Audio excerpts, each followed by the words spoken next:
This is Catherine AG, aka Nerd Girl Listen, here again with a dinner vlog for y'all. Um, I have been recording my videos on Facebook Live for that audience, which is mainly my family and friends. But I also realize I have a YouTube audience. I don't want to abandon y'all either. Um, I've been with YouTube since 2009, and since my vision's gone worse, I definitely want to continue vlogging as much as I can.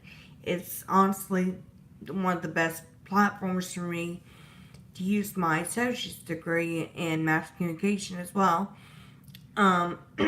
Excuse me. Anyways, because I can't really see well enough to read or write, but I could still see well enough to press a button and upload my videos to YouTube. So that's what I'm gonna do.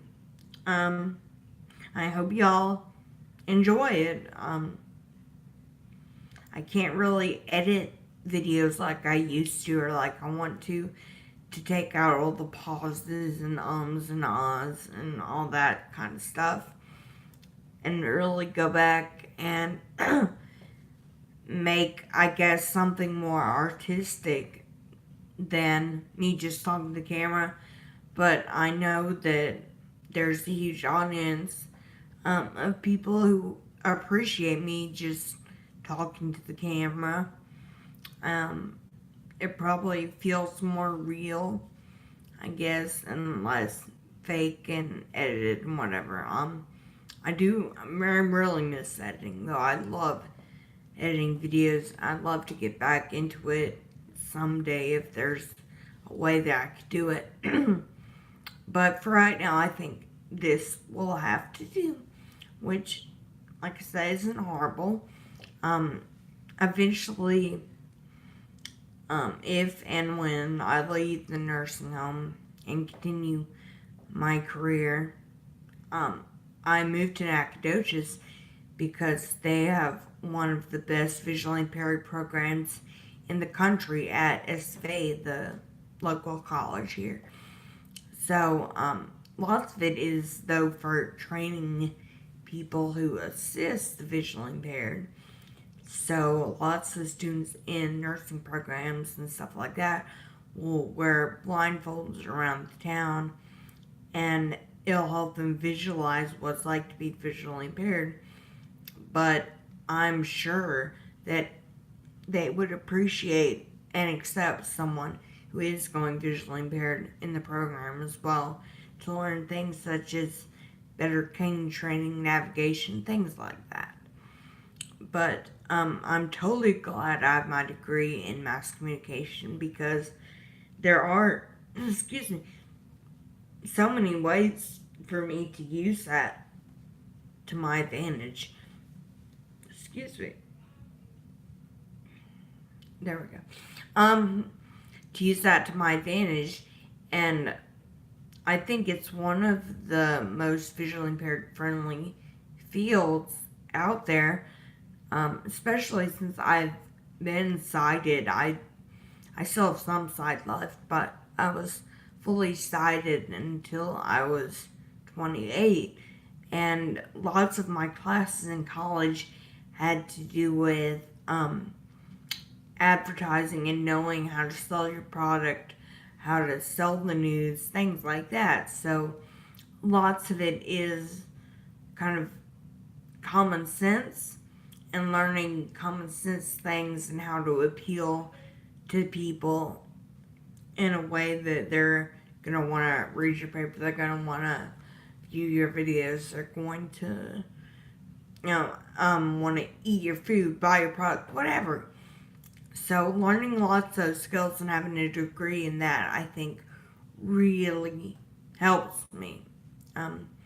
I went into college obviously older than most people, and with the experience of being on YouTube already, things like that. So I just threw myself into it and got my degree fairly quickly. I finished everything up in 2 years with a GPA of, I think, like 3.7. So, I graduated with honors as part of the PTK Phi Theta Kappa, which is like their honor society.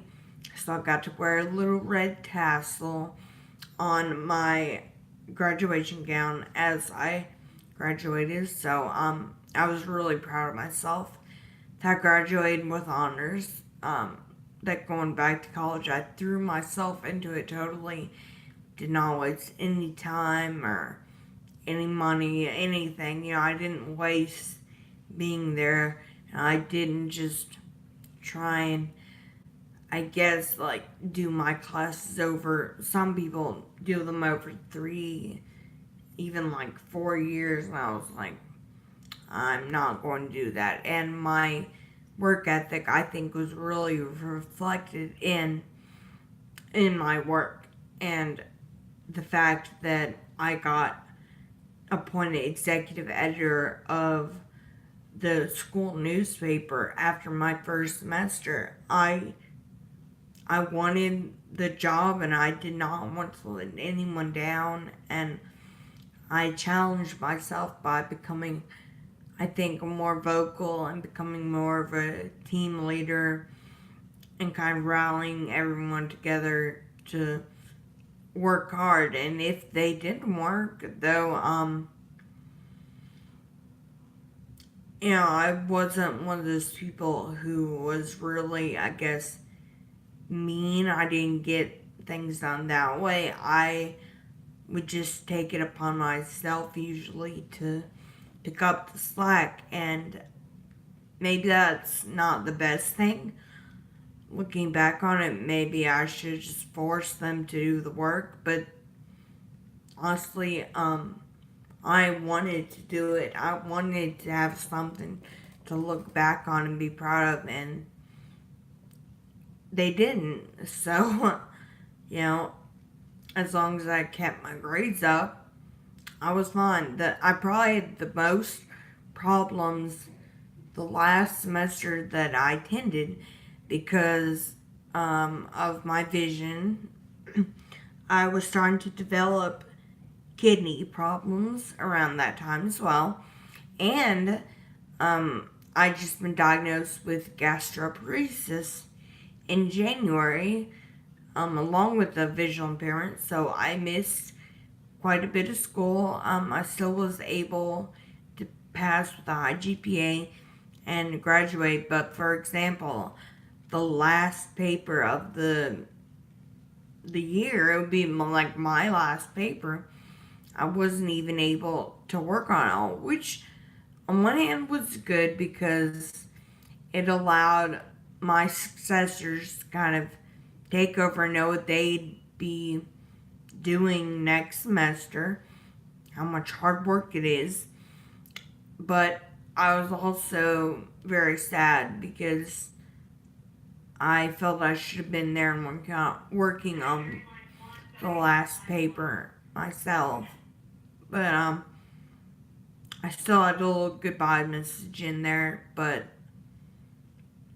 thanking Louis Theroux for inspiring me to be in journalism, which is so hilarious because one of the videos he posted on YouTube it was either for some magazine or something where he answered fill-in-the-blank questions about himself. It's so funny. The first one is, Louis Theroux is so much more blank than the bodybuilder. And it said my screen name on there, Nerdgirlism, and I was like, oh my goodness.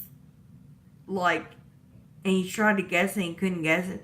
And it was attractive, and I was so embarrassed because I was like, I seriously got into journalism because of him, because of his work. Like, I do find him attractive, but that comment was just like a silly thing. It wasn't to be taken, I guess, so seriously. But now, like, I feel so embarrassed because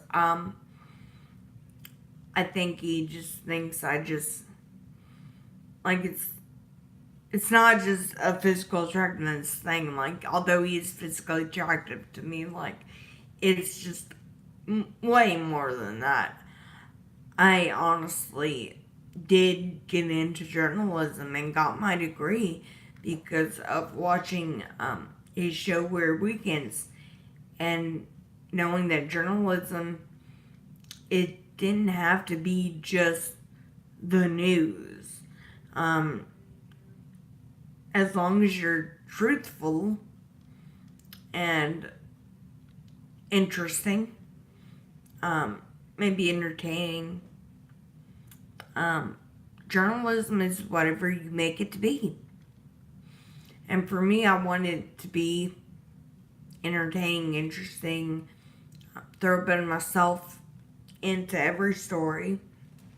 And that's what I think I did and what I accomplished. Anyways, I've gotten way off track. I don't even know what I was originally talking about.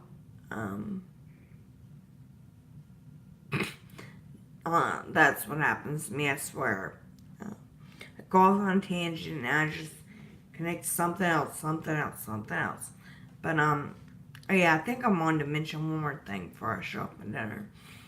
Another thing about the platform of YouTube and talking in public instead of reading or writing. I've wanted to be a comedy writer since I was like 14. I didn't really have the confidence to do it on stage or think that I had anything relevant to say, really, that was funny as a person myself. But now at age 30, I feel much more confident in performing live, especially since I got an A in voice for stage in college. So, other people obviously have faith in me and find me entertaining. So, even when I get out of the nursing home, I really want to pursue stand-up comedy as a serious venture. That's one thing I really, really want to do. At my ex-boyfriend's for his 30th birthday, he had a roast. And I was one of the only people who memorized my jokes, first of all. Because I'm visually impaired, I had to. I probably would have had notes, but I memorized everything. I made sure it was short and sweet, but hilarious, and start off with joking about myself and about my visual impairments. And honestly, I think I started off awesomely, and everyone said I did really well. So I definitely want to pursue a career in stand-up comedy. Anyways, I'm gonna show off my dinner now. I turn the camera. In my cup, I have some grape juice from earlier. I've kind of drink off this cup like all day. Just some butter here. Whoop, I don't want to drop it. Some fruit back there. Pepper, obviously, for the meal. And there's, what I back there? Oh, yeah, gingerbread. Gingerbread that I didn't eat earlier that I'm gonna eat tonight. I don't like tea, but they always put it on the trays, so, but I never drink the tea, ever. Anyways, there's a roll back here, which I may or may not eat. I haven't been eating that much bread lately, and it seemed to help with my gastroparesis a lot. And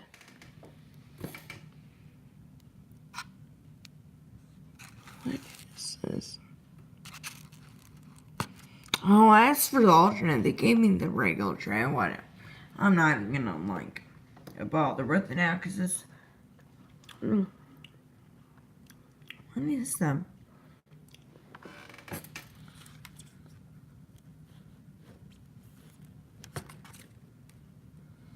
because the food's been kind of sitting here, so.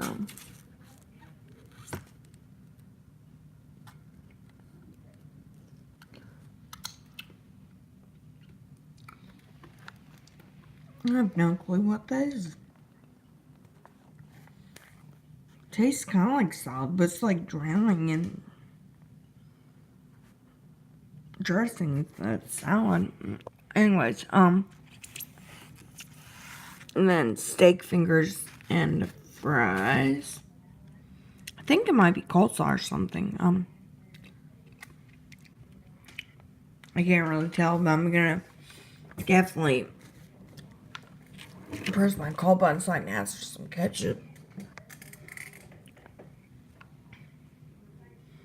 But yes, that's my dinner, and I'll talk to you later. Bye bye.